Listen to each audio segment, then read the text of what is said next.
So the only way that the knee lever wouldn't work is if you have your mechanics right, is if his head is on the wrong side of the center line. So if I'm trying to knee lever this way and his head's on this side of the center line and the mechanics are right, you should always be able to move him or get his knee to come off the floor. If you feel that you can't do that because his head is on this side of the center line, then you have to go to something else. Usually, as he goes to move his head to stop the knee lever, I'll pummel my forearm back to the inside and then use that to get across shoulder post and then fight to the inside. Where's Mike? So let's say from here, the guy has a top-headed arm, for example, on half guard, and I try to go into a knee lever, and he realizes the knee lever is coming, and as I go to do it, he takes his head and he moves it across to the other side, this side. So he goes here, right? So now the knee lever from here will always work. If he puts his head on the other side, now there's too much body weight on that side. So if I see that he realizes this is coming and goes to move his head, then I take this inside. And then I start working my elbow back to the inside, and then I start going into my counter offense from there. So you time his head movement. Do you only knee lever if you're chest to chest? Or no, you can do it. You can do it from here. Like if I'm here, like a lot of times what I like to do is I play right from this position, and I just take a grip on the guy's hand. Like I just go here, and I allow him to think he's going to come forward chest to chest. And as he does, we go knee lever. Or from like a reverse De La Riva situation, if he's in a split squat and we're here and he's down low, what I'll do from here is I'll just move us back and I'll put my foot ankle to ankle. So that right from here I can just put his knee down to the floor and then go right into a knee lever, the 2-on-1. So it doesn't have to be chest to chest, but most of the time it is. Yeah. What's your favorite escape from front headlock? From down in the turtle position? Yeah. There's a couple of different ones. Depends on what he does. If you're looking to just go back to guard, one of my favorite ones is the second he goes and locks up. I like to start, if he has a chin strap, I'll peel the chin strap hand off and force him to go in and start locking hands. Because if he doesn't lock hands, then I just back away. So then I'll go in and lock his hands, and then I'll place my defensive hands in. And now from here, I can use a 2-on-1, where now I can just start sliding my right knee in and use the 2-on-1 to back out in the way. You can also use, if a lot of times I do is I go here and I threaten the guy, or I bait the guy to go into an anaconda right from here. And if he does, just get an anaconda right from here. Then I'll drag out in the way. Or if you want to, if you just feel like you're stuck in this position, guy's not really doing anything, then I just 4-point out.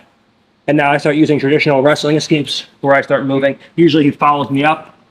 And as we both get up, we end up here. And I just start circling out in the way with the elbow post. Yeah. So is our front headlock system the same after they go to 4-point to try to stand up? Like, are you still trying to Olympic roll them, or? No, it's more about putting the elbows back to the floor. So whenever I see a guy goes into a 4-point and I have front head, okay, from here the whole thing is I want to start pulling the hands so the elbows back down to the floor and putting body weight on. Okay. You can't really go for geeking because when you start unlocking hands and making transitions, their backward momentum is always going to allow them to slip out. They're just standing, so they're a lot more mobile now. So like if I try to go in and start going into guillotines here, he just backs away and I lose everything. My whole thing is I keep the elbows nice and tight, and I pull everything back towards my hips, like so. That now, whether I'm here, what I'm doing, I don't want to have the elbows wide and then he stuffs, he peeks behind me. So I either go here, front head, or I go short elbows on 2 triceps. When you go 4-point. Now we have to peek out and move around. It's not going to happen from here. And I just put it in my position. A lot of times what I do is I'll go here and I'll play with a wide elbow on one side. So when he goes in and tries to start peeking, he shifts hip with the guillotines. I bait him into the go back. Another thing I'll do from here is I'll just play with the short elbow. So if he tries to start coming out and moving to this side, then from here, I just go in and I just wait, come down. So it's a little bit different strategy because the guy's a lot more mobile.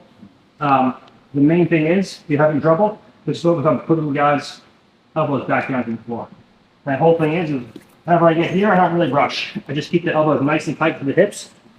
So when he goes to start moving around from here, hard. And I just keep body weight, just keep moving everything down in the way until I can put him back down the turtle. And then, obviously, if the head does pop out, like if I'm here, and you feel like you're losing the guy, so if I'm here, I feel like I'm losing the guy. Right from here, the second I start pulling him down, his head, come up, come up, come up. That's bring your legs in. Good. If he starts pulling the head straight out, and you always, as that head moves away, this always gives you access as the upper body moves away from you. Always gives you access to the lower body. So a lot of times I'll be going for stuff like cradles, where the feet are in, and I feel like I lose the guy's head. The second I lose the guy's head, up. Sorry. But I just go in, or right on the legs again. So just the basic upper body, lower body dilemma, like everything else. Anybody else? Yeah. So, like, if you're trying to learn a certain type of system, so like headlocks, at what like mastery level would you like focus on that before moving on to something else? So like right now, I have like a general understanding of most positions, not like a master level or anything like that. But when does the benefits, outweigh when to At move on to first, something look at else? guard retention and escapes, pin escapes, submission escapes. So that way you're confident in your escapes, and that gives you the confidence to go for submissions, because even if you screw it up, you're going to end up in a bad spot and then just escape right away into an offensive cycle. But it's also, once you get good at those, I'm kind of draconian with, making sure that people are good in the worst spots possible first. But once you get good at those, then it's really just a matter of preference. Obviously, if you're competing, like leg locks are still pretty weak in the sport, so you can do leg locks, then you can move on to what's weak in the competition game at whatever level you're competing at. But the number one thing that kills progression is boredom. So if I tell you, hey, you need to get good at triangles, and you spend the next 1 year practicing triangles, you're like, I'm bored of triangles. And then the next thing you know, you're like, okay, well, I don't really want to learn triangles anymore. Then you miss a class here, you miss a class there, then the boredom takes over and you're just not training as much. So if maybe you come in and maybe you came to a seminar today, you're like, oh man, front headlock, I'm really interested in learning more front headlock. But you were working on guard passing, maybe you're like, okay, I'm going to start working on front headlock.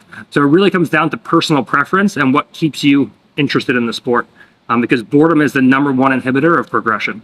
So after you get good at your defense, then just work on really just go into what you want to learn at that moment. Like for me, I'll work on something, and then randomly one day I'll figure something out and be like, oh, there's more there, and I'll just work on a completely different system. Yeah. What's your training regimen? Like, how do you roll hard a lot? Drill a lot. What's So we usually do about an hour to an hour and a half of drilling each session, and then about 45 minutes of rolling each session. So it's usually like almost twice as much drilling as there is rolling. 2 sessions a day, Monday to Friday, 1 session a day, Saturday and Sunday. And I usually try to do 1 harder roll a day. So I'll do rolls with guys who are, blue, purple, brown belts, and just work on positions, work on stuff that I want to work on. And then I'll do 1 hard round with Giancarlo or Marigali or Luke per day. That's, you can't do I can't just do every round every day with the best guys.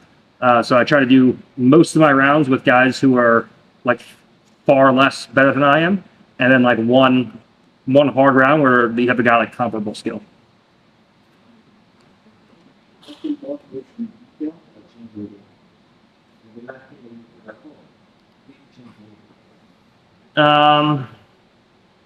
Probably the inside camping stuff that I just released. I just basically discovered that I could just lay on top of someone and make them carry body weight and not really have to do much, which is great because I'm not super athletic. Also great because I'm also nauseous all the time. So movement and high heart rate usually makes it worse. So when I can just make guys carry body weight and the work rate, have their work rate be 4 or 5 times as hard, then finally when they do get exhausted, they just end up chest to chest and half guard. So the camping stuff has really been a game changer for just my overall guard passing and just approach to the sport.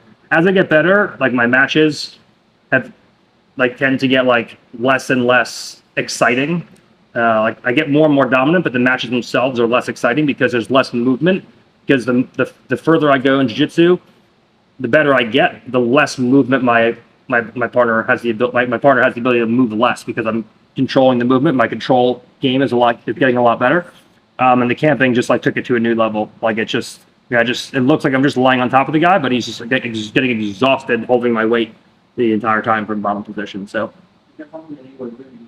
And you recently found a video that it changed it? Something that you were already doing? I was doing the low head camping before, but the detail, it wasn't one specific detail, but it was just the idea that I got from Hodger, who's been doing it in the gi for years. Didn't really work no gi when he couldn't really get it to work on me, and I was trying to do it to him, and it didn't really work.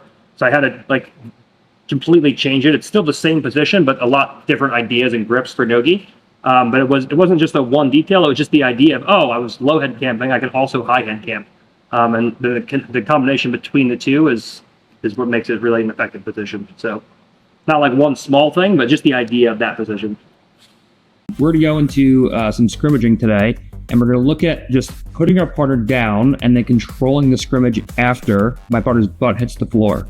And we're going to obviously just go into some of the differences between classical wrestling and scrimmage wrestling. In our sport, the action starts when your partner hits the floor.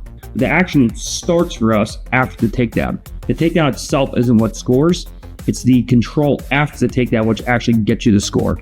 So we're just going to go into, we went over basic takedowns, we went over beginner's guide to success, we went over upper body takedowns, lower body takedowns. Now, once we actually hit the takedown, we're not really going to spend much time on takedowns here, but we're going to look at the control that comes after the takedown, which actually allows us to score in an ADCC rule set. So that's going to be the primary focus of this instructional, is not only putting our partner down, but controlling them after the takedown to get to a score with the submission, a pin, or a back take.